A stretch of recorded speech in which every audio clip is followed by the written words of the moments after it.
तो बहुत सारे देखे होंगे, लेकिन एक ऐसा रील्स भी कोई बनाता है जिसका नाम किल्ली पोल है, जो कि साउथ अफ्रीका से है और ज़्यादातर हिंदी गाना पर वह अपना परफॉर्मेंस दिखाते हैं और रील्स वीडियो बनाते हैं, जो कि इंडिया में काफ़ी लोग इनके पसंद कर रहे हैं। लेकिन हाल ही में आप यह भी गाना सुने हैं जो कि पवन सिंह का ये गाना है, छलकत हमरो जवनिया राजा, जिसपे किल्ली पोल ने अपना छोटा सा रील्स बनाया है और बताया है कि है कोई भोजपुरी पसंद करने वाला, जिसमें बहुत सारे लोगों ने कमेंट्स किए हैं, जो कि आगे इस वीडियो में आप देखेंगे। आप इसमें क्या कहना चाहते हैं वो भी आप बताइएगा। वीडियो में बने रहिए।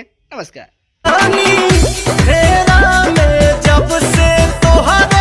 और यहाँ पे देख सकते हैं किल्ली पोल को इस भोजपुरी सॉन्ग पे कितने ज़्यादा लाइक्स और कमेंट्स आया है। और ऐसे ही बता दूं कि दोस्तों किल्ली पोल के बारे में आप क्या कहना चाहते हैं, वीडियो के कमेंट बॉक्स में जरूर बताएं। और ऐसे ही वीडियो की जानकारी देखते रहने के लिए आप हमारे YouTube channel Amit for you को सब्सक्राइब जरूर करें। धन्यवाद।